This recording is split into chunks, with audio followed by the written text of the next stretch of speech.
We are at the National Quartet Convention. Standing next to me, three guys that really don't need an introduction to Southern gospel music fans, but it's a thrill for me to do it anyway. We want to welcome the Booth brothers to gospel music today. Standing right next to me is Michael Booth, and welcome, Michael. Honored to be here. Thank you. I have a couple of questions for you, but I do want to ask you something first of all, because we know that you guys have long-time connection to Mosey Lister, and this is the 90th birthday. Yes. And you guys, how did that originally develop? Because you guys did Mosey Lister songs from the very beginning. Yeah. Our dad, Ron Booth Sr., had a relationship with Mosey through the years, having sung with the Tony Brothers, the Rebels Quartet, and the Stamps. So he had a relationship established. When we started as a trio, the first thing Dad told us was, boys, if we're going to sing songs that have something to say. And so we contacted Mosey, and he helped us in the process of arranging and songs and what have you. And our first album were 10 Mosey Lister songs. Yeah. And it was a great thing because we've talked about it, how it set a standard for us from the very beginning of how to judge a song. Yeah. Well, I'm not making a direct comparison here between these two books. But you go into a church and sit in the pew, and there's the Bible and the hymnal. And you open that hymnal and see a Mosey Lister song. Right. And it's a thrill for me, and I have no connection to him. Yeah. It's got to be a thrill to see that. Oh, it's amazing. And then to have, through the years, getting to know Mosey, hearing the stories of how Till the Storm Passes By came to be, or the first time he took How Long Has It Been to the Statesman, and Happy Rhythm, and all these amazing stories. It's quite a treasure. We feel very gifted to have that relationship with him. I'm going to ask you about the Booth Brothers' latest CD. Yes, we are very excited about the CD. It's entitled Let It Be Known.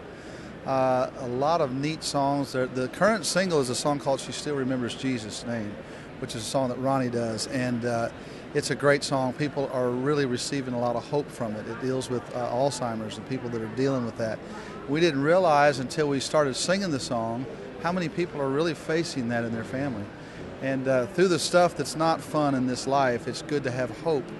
And this song brings hope to people. And so the whole album we're excited about. We got to work with Larry Goss, who is one of our favorite producers of all time. We love Larry, and he's a hero of ours. And he worked with us on the project, and a lot of it came together. I was able to write a lot for the project. And I'm excited about some of the songs. I'm really, really grateful. We do one called When You Bow at Jesus' Feet. That's really a personal song that the Lord gave me, and to be able to sing it and hear people's stories come back in through an email, or someone will come up to the concert and tell me what the song has meant to them. It's really a rewarding thing. Yeah. It really is. It's the top of the top. We do appreciate it. Thank you. I'm so grateful. Thank you. Let me get Ronnie over here. You came from a singing family. Yes, sir. And your dad was in the quartets for years and years. What led you to get the trio instead of a quartet? Well, actually, a lot of people don't know this. When we started, we were a quartet.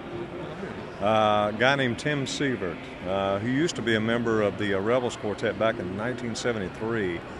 Tim started with us and played piano and sang bass, and was great. Had a great bass voice, talented piano player. At the time, we were all working full-time jobs, and his job he was required 70 to 80 hours a week, literally. And he couldn't keep up the pace with trying to work on the weekends and then work those kind of hours during the week. So Tim came off the road, and Mosey Lister, he said, after hearing us as a trio, he said, you don't need a bass singer. And he said he recommended that we stay where we are. So we did. And really, that's how it became a trio. But we were a quartet when we started. Worked out well. Yeah, it sure did. Probably a good decision. We keep seeing more and more. We see at different events guest preacher Michael Booth. And you enjoying that? I love it. I'm scared to death, and I didn't realize how different presenting a message is to singing songs and setting up a song.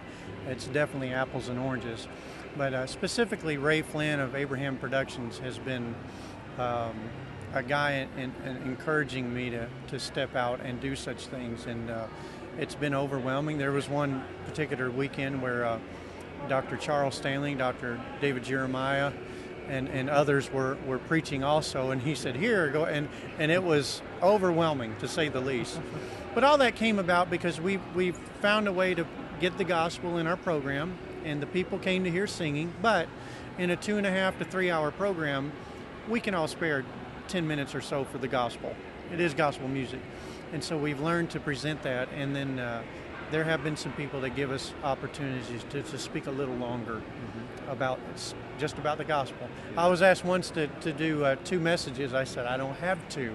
I've got the gospel. That's all I've got. Yeah, that's good Yeah, enough. it's good enough, right? Yeah, right. What's the Booth Brothers website? Boothbrothers.com. Okay. How they had to make it simple so I could remember. Just don't ask him to spell it. Yeah, right. We'll spell it out under the. I'll probably end up Blackwood Brothers, right? Okay. Well, guys, it's always, we look forward to this every time, and we appreciate you. We love Likewise, what you thank do, you. And, thank you very much for being on Gospel Music Thank today. you to the viewers.